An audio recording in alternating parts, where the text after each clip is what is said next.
Buenos compañeros, solo quiero saber todo mi presentación.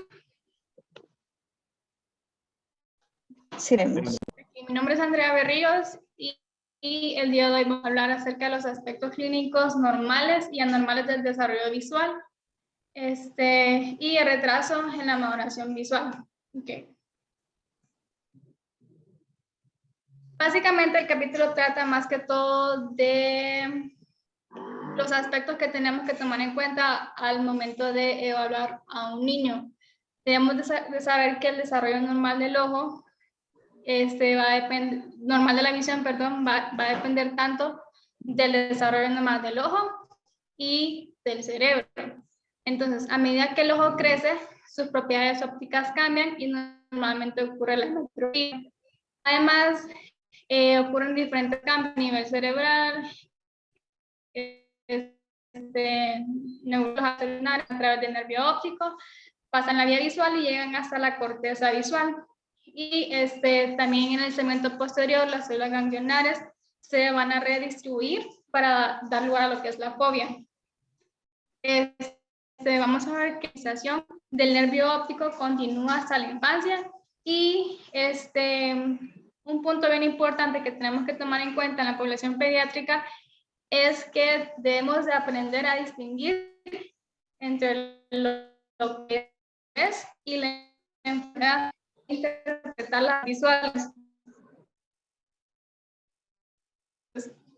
Esa visual, sabemos que está mediada por la fobia, la cual se proyecta a una larga región de la corteza visual y que entendemos por agudeza visual es definida como el mejor, y el libro agregaba que la correcta identificación de las letras que se tienden de arriba para abajo en 5 minutos de arco con trazo y ancho de espacio de 1 minuto de arco se designa como agudeza visual 20/20. Tenemos, bueno, a medida que ha transcurrido el tiempo, se ha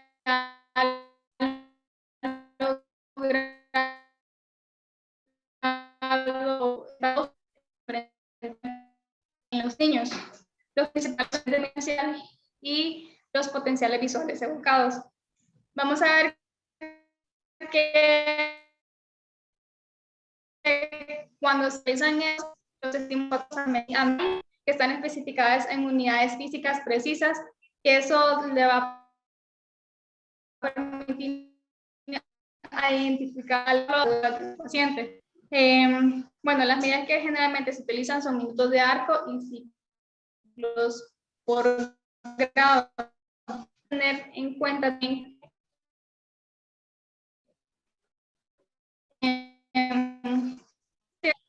son los evocados resultan mayores que la potencial.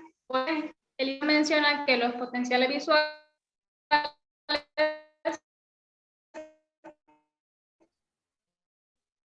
esa en el cerebro a partir de las 22 semanas de gestación, aproximadamente con una medición de 1665 micras, la cual va disminuyendo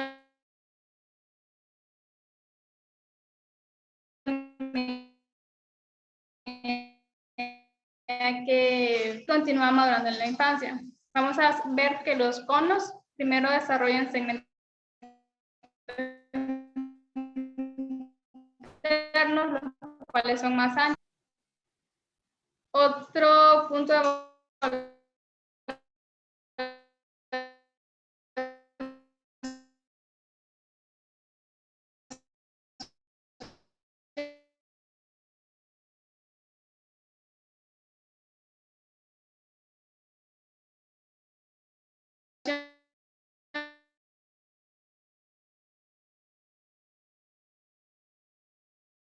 las sensibilidades que se utilizan deben de ser lo que es la sensibilidad del contraste.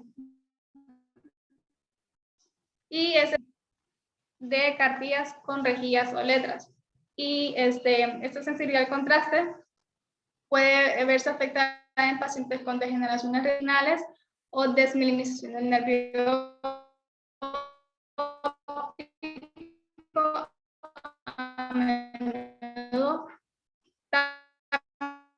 también se puede realizar visuales, agudeza visual, agudeza estereoscópica. Van a depender de la integridad de la fobia.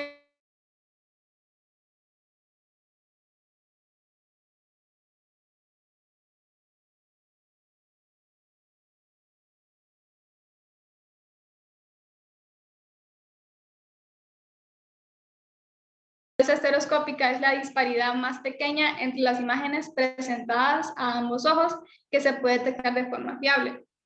Se dice que los niños pueden demostrar estereopsis a partir de los 2-3 meses, pero la mayoría en sí los muestra a partir de los 3 a 5 años. Entonces, umbral, otro factor a evaluar, consiste en lo que es el umbral visual adaptado a la oscuridad. Y esta es la habilidad que tienen los niños para detectar manchas tenues de luz y está presente desde la infancia temprana. Esta función va a depender más que todo de los bastones y para realizar el test, el umbral es medido seguido de un periodo de adaptación a la oscuridad usando un proceso de mirada preferencial modificado. Y los niños adquieren un umbral visual similar al del adulto aproximadamente a los 6 meses. Y los campos visuales, otro factor a evaluar también, tenemos que la extensión de los campos visuales en los neonatos nacidos a término es significativamente menor que los niños mayores y adultos. En infantes y niños mayores, la extensión del campo visual puede estar limitada por la inmadurez de la vía visual. Ese se realiza a través de lo que son los test de confrontaciones. Y en ese test se prueban cada cuadrante utilizando el mismo estímulo y el mismo procedimiento para cada ojo. Este test puede identificar los defectos visuales grandes, como ser las cuadrantopsias y las hemianopsias. Y respuesta visual retardada. Un recién nacido a término, bueno, uno de los hitos de recién nacido a término sonríe a las 5 semanas. Fija y sigue con la mirada a los 2 meses. Puede ser que en algunos bebés que no presenten ninguna normalidad visual o médicas, el comportamiento visual no corresponde al hito del desarrollo normal. Entonces, generalmente, se han encontrado condiciones oftálmicas específicas que pueden indicar la inatención visual. Las más estudiadas son las que son la hipoplasia del nervio óptico, la distrofia congénita de la retina y las convulsiones más que todo aquellas que tienen su origen en el lóbulo frontal y parietal. Y estos infantes con pobre visión generalmente presentan retraso tanto motor, social y de lenguaje. Y continuando, esos son algunos de los exámenes que usualmente se evalúan en los infantes.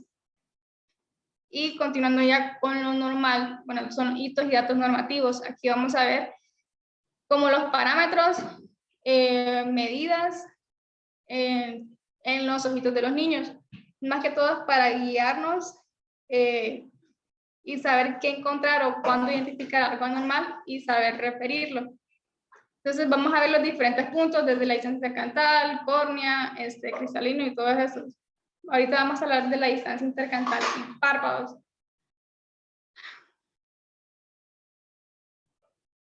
La distancia intercantal, bueno, esto, al evaluar eso, podemos identificar si el niño presenta alguna alteración o, ¿cómo es? Para identificar malformaciones craneales o el síndrome de alcohol fetal. Son importantes características. Vamos a ver, el libro menciona bastantes cifras. Entonces vamos a comenzar con lo que es la fisura palpebral. Generalmente A las 32 semanas de gestación, la fisura palpebral puede medir 15 milímetros, más o menos 2 milímetros. Al nacimiento, 17, más o menos 2 milímetros. Y a los 2 años, 24, más o menos 3 milímetros, la fisura palpebral. Y a los 14, 27 milímetros. Y más o menos 3 milímetros. Al igual que la distancia intercantal interna y externa. Vamos a ver que en un recién nacido, la distancia intercantal interna va a ser de una media de 20 milímetros y la externa de 69 milímetros. A los 3 años, de 26 milímetros la interna, una media, y 88 milímetros la externa. Y a los 14 años, a los 31 milímetros la interna y la distancia externa es de 111 milímetros. Secreción lagrimal. A medida que, todas estas mediciones fueron en base a diferentes estudios que se realizaron. Vamos a ver que la secreción basal de lágrimas, según la edad del bebé, si es de 30 a 37 semanas de gestación, tiene una media de secreción de 6.2 milímetros más o menos 4.5. Esta fue tomada con el test de Schimmer, mencionado el libro. Y recién nacido a término de 9.2 milímetros, con más o menos 4.3 milímetros. Y la secreción refleja de lágrimas, un bebé pretérmino, 7.4 milímetros, y un recién nacido a término, 13.2 milímetros. Y la ruptura de la película lagrimal resultó de una media de 21.46 segundos en niños con una mediana de edad de 7.64 años. Entonces, la córnea, vamos a ver que el diámetro horizontal y vertical de la córnea en los recién nacidos a término. En los niños, generalmente es de 9.8, el diámetro horizontal, y el vertical es de 10.4, con una media con más o menos 0.3 milímetros en la primera y en la segunda 0.3. Y en las niñas resultó de 10.1 y en la horizontal y la vertical 10.7. El valor del adulto de 11.7 milímetros alcanza los 7 años.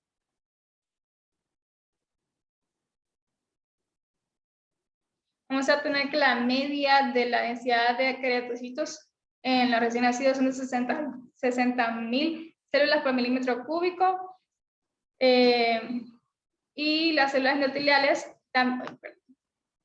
también son al nacimiento de 10.000 células a las 12 semanas, y van disminuyendo hasta 3.500 células por milímetro cúbico a los 5 años. Y aquí podemos ver, también toman en cuenta lo que es el grosor central de la córnea y la curvatura, la cual en los prematuros se encontró con una medida de 0.54 y esta medida que va creciendo va disminuyendo el tamaño hasta alcanzar el tamaño adulto, que es de 0.52 milímetros. El tamaño pupilar y la reacción de la luz. A las 26 semanas de gestación, el tamaño pupilar va a ser de 4.7 milímetros. A las 29 semanas, 3.4. Y un recién nacido a término de 3.8. Y la reacción a la luz se va a observar a las 30.6 semanas de gestación. El cristalino es un lente que crece toda la vida y la cápsula del lente aumenta el doble de su grosor desde el nacimiento hasta una edad avanzada. La pars plana y hora serrata. La pars plana en el tercer trimestre es de 1.17 milímetros de ancho y la distancia entre el limbo esclerocorneal. Y la hora serrata es de 3.22 milímetros nasal y 3.33 milímetros temporal. Y el cuerpo ciliar se desarrolla en un 76% a los 24 meses. O sea, parámetros del disco óptico, un 50% del crecimiento del disco óptico ocurre a las 20 semanas de gestación y el 75% al nacimiento. Y el área del disco óptico y el área del borde es de 2.16 y 1.75 milímetros cuadrados respectivamente. La longitud axial en el prematuro es de 12.6 a 16.2 milímetros. Entonces, se realizaron las medidas en ultrasonido en el ojo de recién nacido y se establecieron a las siguientes mediciones, más que todo es una media. Tenemos un promedio de la profundidad de la cámara anterior de 2.6 milímetros, el grosor promedio del lente, o sea, el cristalino, 3.6 milímetros, promedio de largo del vítreo de 10.4 milímetros y el largo total del ojo recién nacido es de 16.6. Este es la suma de los tres anteriores, este resultado del largo total es la suma de los tres anteriores que se mencionaron. Y aparte, bueno, hay un crecimiento postnatal del ojo en métrope, o sea, normal. Tenemos una fase postnatal rápida con un incremento de largo entre 3.7 y 3.8 milímetros en los primeros 18 meses. Fase más lenta a partir del 5º año de vida, con incrementos de 1.1 y 1.2 milímetros. Y la fase juvenil lenta hasta los 13 años, con incremento de 1.3 a 1.4 milímetros. Vamos a ver que con respecto a los músculos extraoculares y esclera, el alargamiento del ojo es en los primeros 6 meses de vida y el grosor de la esclera es de 0.45 milímetros a los 6, 9, 20 meses. Agudeza visual, el nacimiento de la mácula es inmadura. La fobia logra alcanzar su madurez histológica entre los 15 y los 45 meses. Como ya he mencionado, la mielinización del nervio óptico es completa a los 2 años. La agudeza visual en el recién nacido es de 6.240. La acomodación completa es de 3 a 4 meses y la estereopsis a las 16 semanas. Y a las 21 semanas alcanza lo que es un minuto de arco. Con respecto a los campos visuales, el campo visual binocular muestra poco desarrollo a las 7 semanas, pero hay una rápida expansión de estos campos visuales en lo que son los 6 y los 8 meses de vida, y una simetría de 13 grados debería de considerarse anormal. En cuanto a refracción, curvatura corneal y astigmatismo, los recién nacidos tienen un astigmatismo pronunciado y alto con la regla. Vamos a ver que las córneas que se aplanan significativamente a los 6 meses.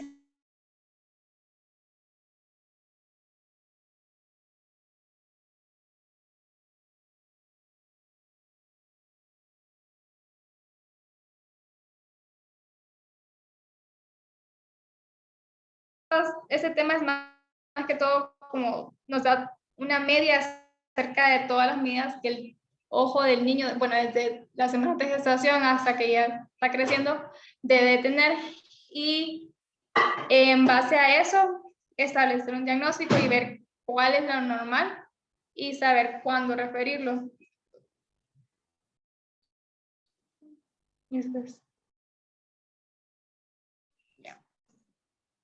Bueno, la verdad es que a mí me parece fascinante este tema del desarrollo visual.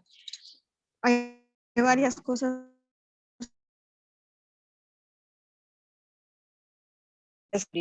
pero lo más importante es qué vamos a hacer frente al paciente, que es pues el darles.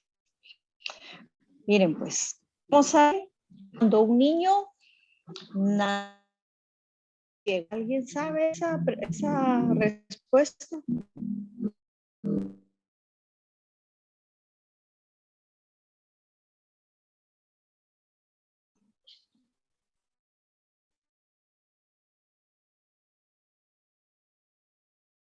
Desde que perdió el nacimiento. Esta pregunta es bien interesante. La verdad es que se los van a hacer todo el tiempo y la clave es esta. El nistagmus es normal de los 0 a 2 meses. 3, dependiendo si es un prematuro o no. Ustedes tienen que hacer la conversión en madurez, ¿verdad? Pero digamos que todavía demos un poquito de más tiempo. De 0 a 3 meses, el nistagmus es totalmente normal, horizontal. Vertical, el nistagmus vertical siempre representa una patología. Entonces, o hacerle una resonancia horizontal se debe de perder a los 3 meses de edad. Si no se perdió y se mantuvo el nistagmus, entonces el paciente no ve desde que era bebé. Entonces, un paciente de 2 años que ustedes ven no tiene agudismo, ese ya es un diagnóstico de una ceguera congénita. Bueno, aparte de eso, nos vamos entonces de adentro hacia afuera. Vemos al paciente y presenta nistagmus. Bueno, si tiene de 3 meses en adelante y no mira, entonces tenemos que mandarle a hacer exámenes. Dentro de esos están los potenciales visuales evocados. ¿Qué nos dicen los potenciales visuales evocados? ¿Alguien sabe?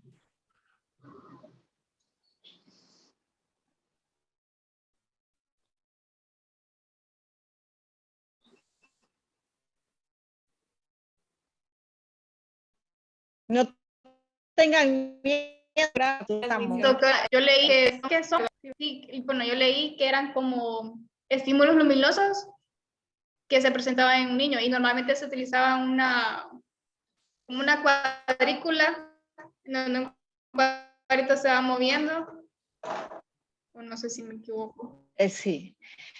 No, mira, los potenciales visuales es así como la electricidad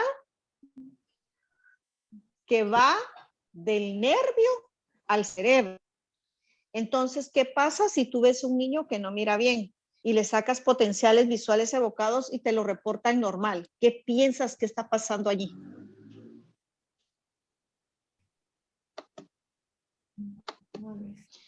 Nosotros aprendemos a ver, nosotros no nacemos viendo.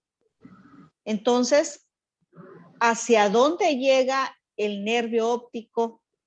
Sale del ojo y ¿hacia dónde llega? A la corteza visual. A la corteza visual. Entonces, si el potencial visual evocado sale mal, si la corteza visual está recibiendo el estímulo, pero no la sabe interpretar.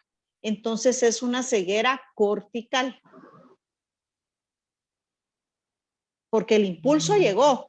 O sea, si tú le pones la luz al paciente, el nervio lo captó y lo llevó hasta el cerebro. Pero ¿por qué el paciente no mira? O sea, el potencial visual evocado está normal, porque hizo sus conexiones con las neuronas, llegó hasta la corteza. Pero ¿qué pasó en la corteza? La corteza no sabe interpretar la luz. Entonces está ciega por la corteza cerebral. Y lo vemos en niños con discapacidades, con trisomías, con hidrocefalias, con retraso del crecimiento, del desarrollo, TORCH, microcefalias. Todo ese tipo de problemas cerebrales nos dan entonces ceguera cortical. Entonces, a todo niño con nistagmus después de los 3 meses es necesario sacarle sus potenciales visuales evocados y su resonancia magnética o tomografía, dependiendo de dónde estemos. Entonces, eso es bien importante de esta clase, saber cómo interpretar los potenciales visuales evocados. Otra cosa importante es saber cómo está la retina. La retina nasal se termina de desarrollar a las 40 semanas de vida y la retina temporal a las 42 semanas. A ver, ¿por qué creen que hay diferencia ahí? ¿Pudiera ser por la proximidad del nervio óptico? Es por el tamaño, porque la retina temporal es más grande. Suena chistoso, pero así es. Como la retina es más grande, lleva tiempo terminarse de formar, pero es solo eso, es una cosa bien sencilla. ¿Qué otra cosa les iba a decir respecto a eso? Bueno, todos los niños son hipermétropes. Por favor, no me vayan a dejar lentes en niños. +2, +3, no es necesario dejar lentes porque los niños son hipermétropes y su mundo es de cerca. Su mundo no es lejano, entonces tampoco me vayan a dejar lentes en miopía. Hay que saber cuándo dejar lentes. Nosotros no vamos a hacer el dejar lentes como una receta de cocina. O sea, nosotros somos médicos, oftalmólogos, sabemos evaluar individualmente al paciente y saber en qué momento dejarle lentes.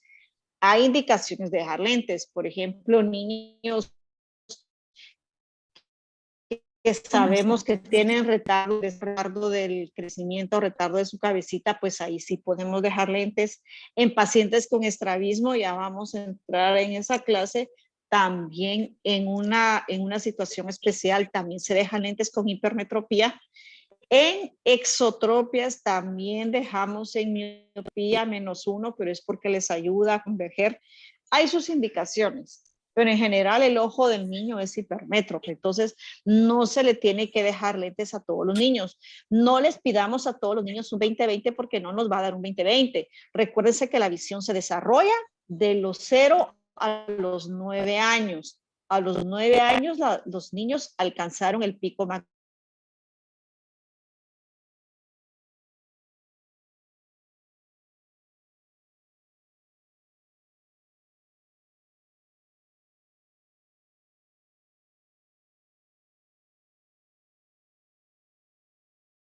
sobre la plasticidad cerebral.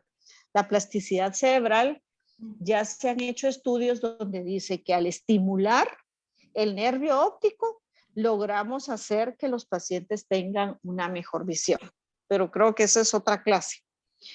Entonces, ¿qué es lo que nos sacamos de esta clase? Bueno, nos sacamos de que el paciente es hipermétrope definitivamente. Primero, que el paciente tenemos que saber cuándo de verdad tiene ceguera y cuándo no la tiene. De los 0 a los 3 meses, probablemente lo único que nos vea es la luz. A los 2 meses ya sigue y mantiene, ¿verdad? Y pues los potenciales visuales evocados son importantes cuando tenemos duda de la visión del paciente.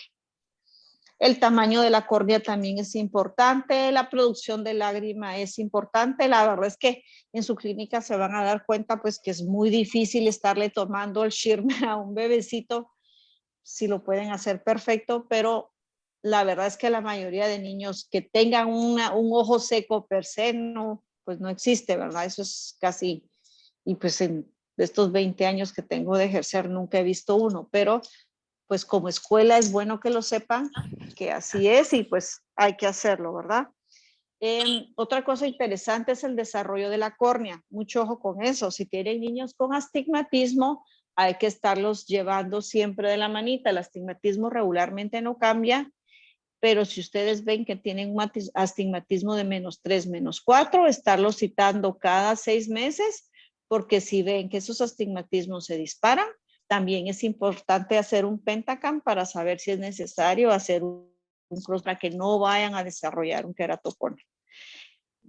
Esas cosas interesantes en niños, déjenme que no se me vaya ni una. La córnea, ya les hablé de la córnea, el cristalino y bueno, ya múltiples patologías que vamos a ir viendo en el camino, pero pues básicamente es esto. No sé si tienen una duda. Me encantó tu clase, estuvo muy bonita, muy bien elaborada y pues eso. Bueno, yo sí tenía una pregunta en cuanto al test de la focalización visual que mencionaban ahí. Ajá, ¿cuál es tu pregunta? ¿Qué tan reproducible es ese test? Porque, bueno, estaba igual viendo un video acerca del test y, bueno, prácticamente era en una caja y nunca he visto que lo hagan. ¿Me estás hablando de la visión preferencial, que también es como una caja, o en sí de esto que me estás hablando de la focalización visual? El test de ese que es de visualización preferencial. La visión preferencial, fíjate que es bien interesante. Los niños les llama la atención las líneas, aunque no lo creas. Te pones tú atrás de la caja y hay un agujerito donde tú pones el ojo. Y el paciente, aunque no me lo creas, suena chistoso, pero así es, voltea a ver dónde están las líneas. Y ahí ves tú cómo es la agudeza visual del paciente. Y eso de igual sería más de los 3 meses, ¿verdad? Sí, después de los 3 meses. La verdad es que antes lo que puedes hacer es un tambor ortokinético. No sé si han oído hablar del tambor ortokinético.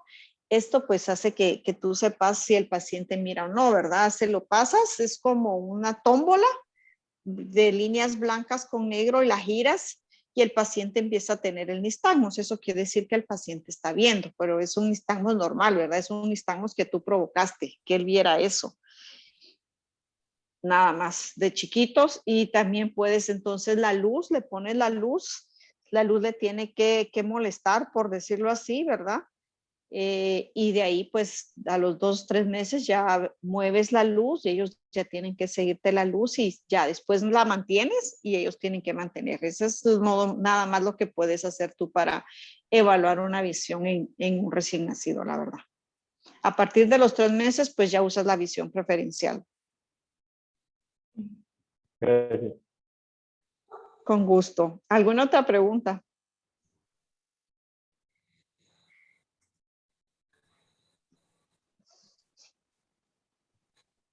Miren, el evaluar niños, la verdad es que dicen que es difícil. No, la verdad es que no es tan difícil. Un niño, ustedes se tienen que mover en su entorno. Claro que habemos unos que nos gusta la pediatría y hay unos que no nos va a gustar la pediatría, pero para que ustedes puedan tener bastante campo, tienen que adaptarse a lo que el niño es. O sea, hay momentos en los que yo me he tenido que tirar al piso, ver al niño no lo agarren a la fuerza. No lo agarren a la fuerza, muévanse con él. Si él se para y se dirige a un lado, ustedes váyanse con él. Háganle la retinoscopía en el ambiente que él quiera estar, no lo forcen porque entonces no les va a colaborar. Primero tienen que ganarse al paciente. La verdad es que primero se lo tienen que ganar y después ya pueden evaluar.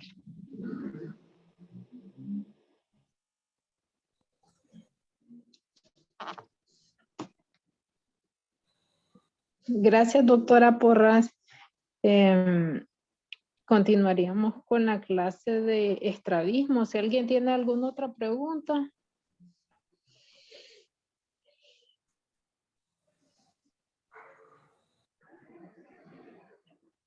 Puede iniciar, doctora Fanny. Está bien. Entonces, buenas noches, doctores y doctoras. El capítulo, bueno, el tema de hoy de estrabismo corresponde a la evaluación del paciente en el que sospechamos estrabismo. Pues ya los test que van del capítulo número 3 del libro de estrabismo práctico de la doctora Olga Wins.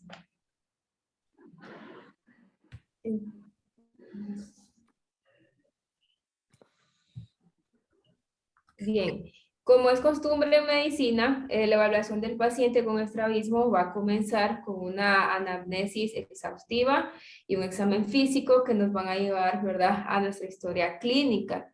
Sobre todo el examen físico, pues va a estar centrado en el examen optométrico, oftalmológico, estrabológico, como vamos a tratar durante la presentación.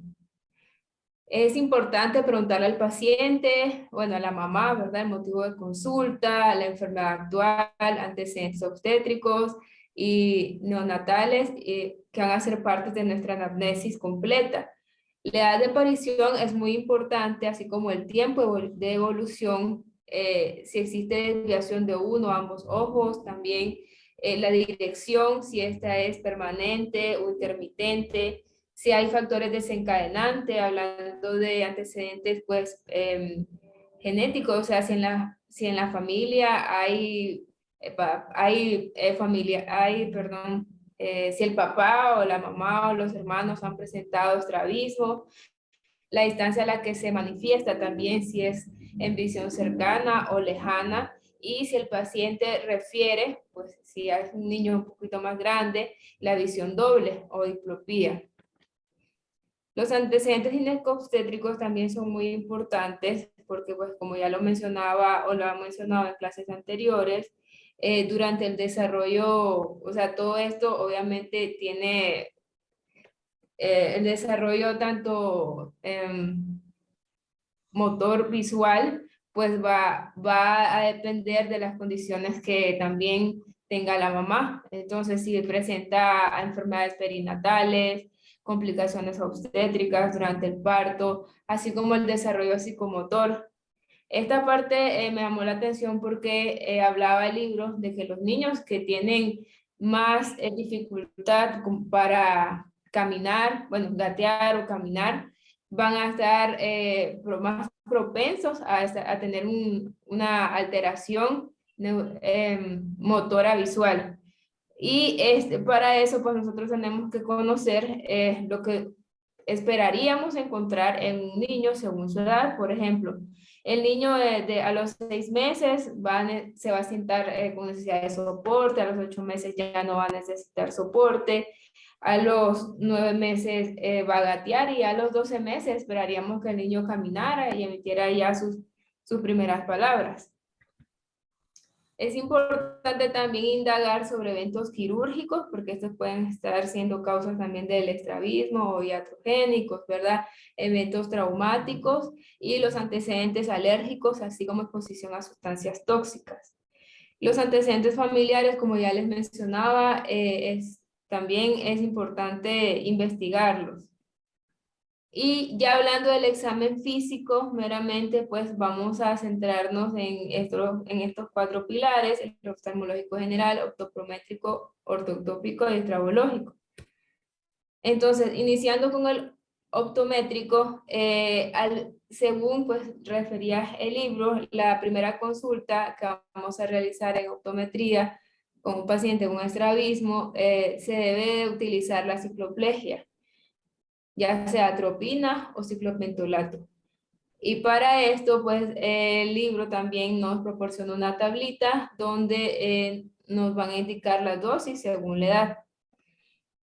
Es importante destacar que la cicloplegia pues, puede alterar algunos ángulos de desviación y que también va a estar contraindicada en algunos pacientes, como son los pacientes con síndrome de Down, y podría estar indicado también en pacientes mayores de 15 años que nunca han usado una corrección óptica. El examen oftalmológico general ya corresponde a la evaluación de los párpados, la conjuntiva, la córnea, el segmento anterior, la transparencia de los medios, retina, mácula y papila. Y hablando ya del examen estrabológico, acá vamos a encontrar una serie de tests que nos van a orientar, ¿verdad?, hacia el diagnóstico. Dentro de ellos el test de Hirschberg, la oclusión alternante, el test de Krinsky, la medición de la desviación con prismas, el punto de convergencia, las posiciones diagnósticas, perdón, las aducciones y la fijación. Bueno, entonces vamos a empezar por explicar cada test, el objetivo y cómo se realiza. El test de Hirschberg tiene como objetivo determinar la alineación inicial de los ojos, y esto va a partir del reflejo corneal. Se realiza de la siguiente manera. Con una fuente de luz, pues alumbramos al paciente y le pedimos que fije su mirada, ¿verdad?, hacia la luz, y lo que vamos a evaluar es el reflejo corneal de esta luz, tomando como punto de referencia la papila. En el libro también se nos presentaba este diagrama, bueno, estas dos figuras, ¿verdad? Como nosotros podemos observar, el punto de referencia es la pupila. Acá la vemos, es el círculo que está en el centro y alrededor el iris. Entonces la graduación va a ser tomando como punto de referencia la misma. Por ejemplo, en esta fotografía, como ustedes ven, el reflejo corneal se ubica a este nivel. Entonces correspondería a 15 grados. Y así, pues si estuviera, dependiendo de dónde estuviera ubicado, vamos a darle la graduación. En la prueba de oclusión alternante, el objetivo es determinar si el ojo desviado tiene algún grado de visión. Entonces, vamos a detectar la presencia de un estrabismo manifiesto, ya sea atropía o latente. Y esto se hace ocluyendo el ojo fijador. y vamos a ir cubriendo, o sea, destapando y cubriendo el ojo fijador y fijando, y también de esa manera determinando la presencia de un estrabismo. Respecto al punto de convergencia, este es el punto más cercano en el cual el paciente va a mantener la permanencia de los ejes oculares al seguir un objeto. En la clínica pues se utiliza mucho este cordón que vemos acá, que es el cordón de Brock, según lo mencionaba el libro, que además con este cordón, como tiene varias bolitas de colores, nosotros le podemos decir al paciente que mire hacia la bolita más cercana, por ejemplo la verde, y así sucesivamente si queremos evaluar ya sea visión cercana o lejana. Acá vemos un diagrama de lo que nosotros podemos, o lo que esperamos, ¿verdad? En el punto máximo de convergencia, al acercar un objeto, que es lo que va a ocurrir, ¿verdad? La convergencia, y cuando vemos un objeto de lejos. Este otro test es la medición de la desviación con prismas, pero antes pues, de entrar a ello vamos a conocer qué es un prisma. El prisma es un corte triangular en cuña de un material refractario que va a constar de un ápice y una base. En este test lo que vamos a hacer es orientar el ápice del prisma hacia la desviación del ojo. Y vamos a usar prismas de diferentes poderes. Lo vamos a ubicar enfrente del ojo fijador o de mayor visión, excepto en el caso de los pacientes que presenten parálisis o paresia. Ahí sí vamos a ubicar el prisma en el ojo afectado.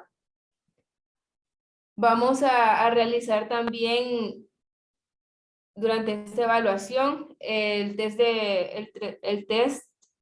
que mencionamos anteriormente, que es el test ocluyente, o sea, cover un cover, hasta que cese el movimiento de los ojos. Y esta prueba hay que realizarlo además en visión proximal, visión lejana y en las demás posiciones diagnósticas que vamos a ver a continuación, para poder valorar la desviación total del paciente. Acá vemos la orientación de los prismas según la desviación que encontremos en el ojo afectado del paciente. Como vemos acá, estamos frente a una endotropia, entonces el ápice del prisma tiene que ir dirigido hacia, como lo orienta la flecha, ¿verdad? Y en el caso de que fuera hipertropia, entonces pues hacia arriba el ápice del prisma.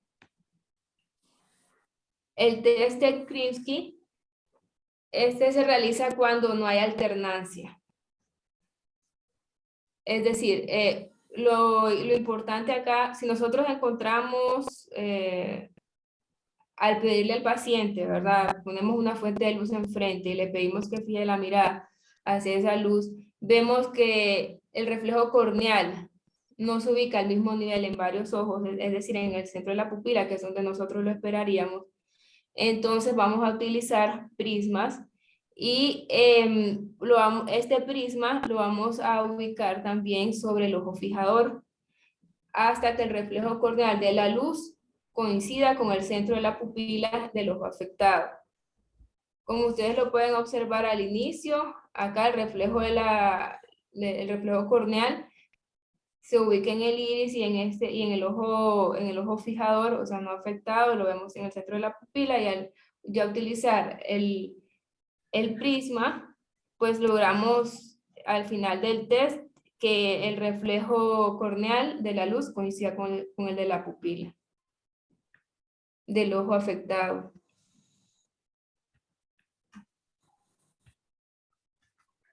No avanza. Las posiciones diagnósticas van a tener como objetivo evaluar la función máxima de cada músculo. Y esto va a ser indispensable para medir la desviación en cada una de las versiones. En el libro también se nos proporcionaba este diagrama para simplificar las evaluaciones y las dividía entre grupos, ¿verdad? En 6 posiciones, pero entre grupos. Las posiciones diagnósticas eran supraversión, infraversión, dextroversión, levoversión, supradextroversión, supralevoversión, dextroversión e infralevoversión. Bien. Ahora, para evaluar las ducciones, perdón, es importante tener en cuenta las limitaciones, o sea, podemos encontrar limitaciones, paresia o parálisis, y esto va a depender del movimiento, de que si el ojo al realizar el movimiento hacia la línea media, o sea, logra completar toda su función. O sea, en las limitaciones el ojo pasa de la línea media, como nosotros lo podemos observar en este dibujo. Esta sería nuestra línea media, ¿verdad? Entonces el ojo pasa a la línea media, pero no completa el movimiento en toda su extensión y va a tener un nistagmus terminal. En las paresias el ojo llega a la línea media, pero no la sobrepasa, ¿verdad? Lo tendríamos como a este nivel, no la lograría sobrepasar. Y en la parálisis, pues el ojo ni siquiera puede llegar hacia la línea media cuando le pedimos al paciente, pues, que mire hacia el lado, porque ahí es cuando, bueno, según en el libro no describía exactamente hacia dónde teníamos que orientar al paciente que llevara la mirada, pero en los videos que logré observar, pues, al paciente se le pedía que mirara de lado a lado y así evaluar su posición en la línea media o el movimiento completo o incompleto de los mismos. Perdón, bueno, yo cuando estudié eso me acuerdo cómo lo aprendí. Tú siempre fíjate en el movimiento.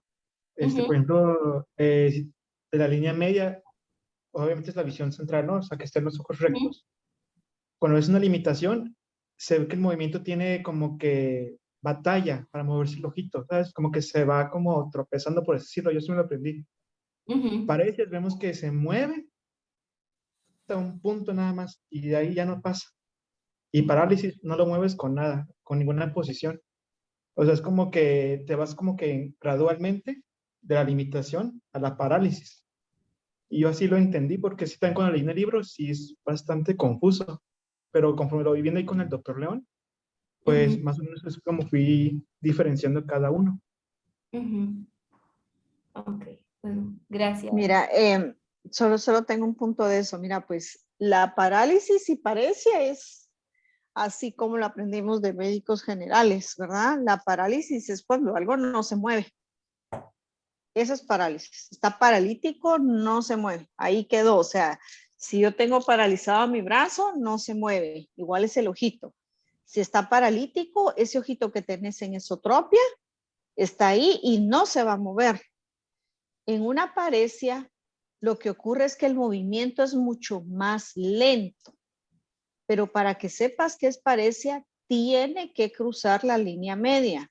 Si no cruza la línea media, entonces es parálisis porque no se está, o sea, se mueve, pero sí tiene que pasar la línea media. Pero ojo con esto que les voy a decir. Muchas veces los niños tienen años de estar con los ojitos torcidos. Bueno, de hecho ni años, con que tengan 2, 3 meses de tener el ojo desviado, ustedes podrían creer que es una parálisis. Entonces, ¿cómo lo evalúan? Le tienen que parchar por 30 minutos el ojo que está sano. Y entonces van a ver cómo ese ojito, si es paresia o es parálisis, no se va a mover. Pero si no, simplemente es un estrabismo congénito, el ojo se va a mover. O sea, ojo con eso, no hay que mezclarlos.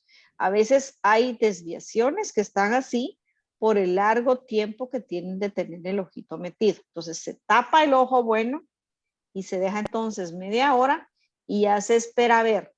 Si está lento el movimiento, pero pasa la línea media, es paresia. Ahora, si el ojo no se mueve, eso es una parálisis. Ahora, si hace movimientos sacádicos, que son como los movimientos de nistagmos, si tiembla el ojito, entonces hay un problema neurológico. Ya les dije, a partir del tercer mes. Bien. Ok. Entonces, doctora, solo para aclarar sobre la paresia, el ojo llega a la línea media, pero no lo sobrepasa, ¿cierto? Es que usted dijo que no llegaba a la línea media. No, eso es parálisis.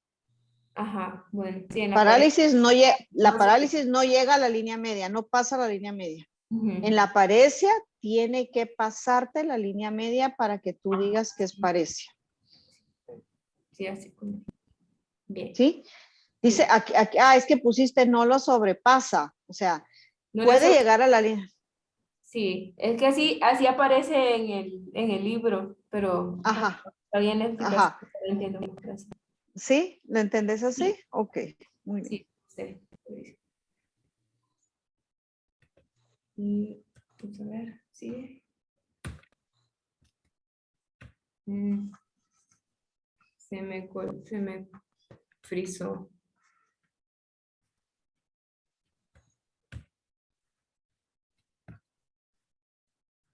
Mm, Se me frizó. Ay, disculpe. La presentación. Voy a salirme, ya solo quedan unas pocas diapositivas, pero es que no avanza. Entonces, ya.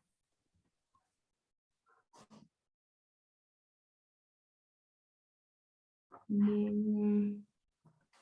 Entonces, acá.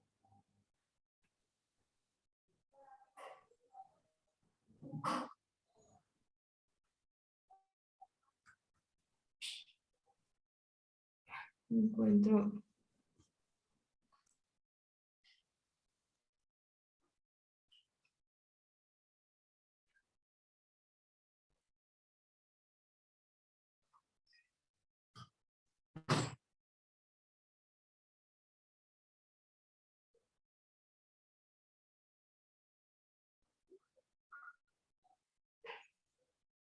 Disculpen que que el internet aquí lo tengo con el teléfono y entonces se me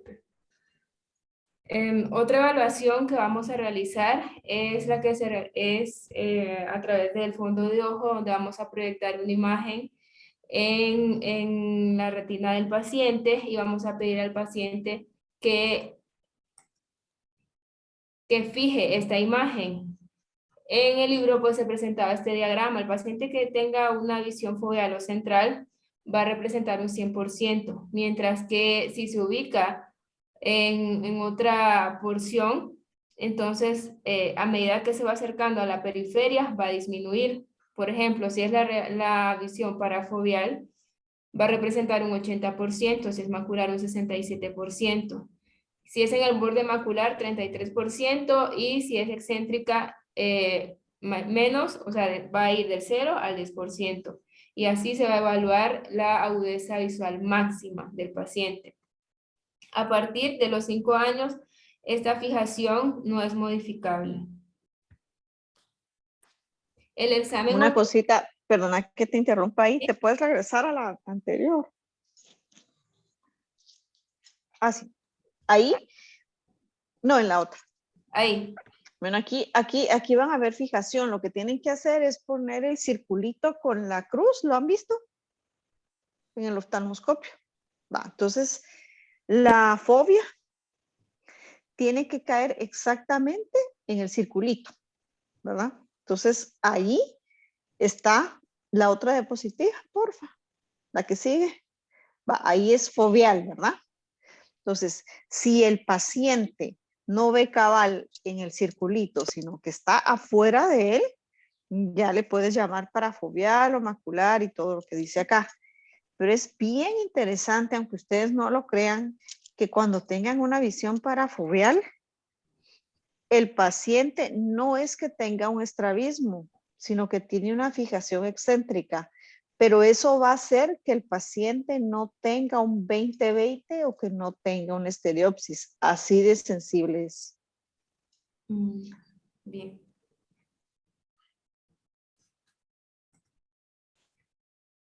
Y por último, el examen ortoptópico, que se dice que este tiene que ser realizado por ortopistas, que va a evaluar la sensorialidad visual, como ya mencionaba, ¿verdad? Estereopsis, la valoración de la supresión y correspondencia sensorial, así como la determinación de las amplitudes funcionales, inclinación también en ciclo o ciclotorsión de las imágenes. Y es importante también documentar con fotografías las 9 posiciones diagnósticas en todo paciente estrabulógico. Y bueno, eso es lo que mencionaba el capítulo número 3 de este libro, que es la bibliografía, y pues no sé si tienen más preguntas o aclaraciones pues por parte de la doctora.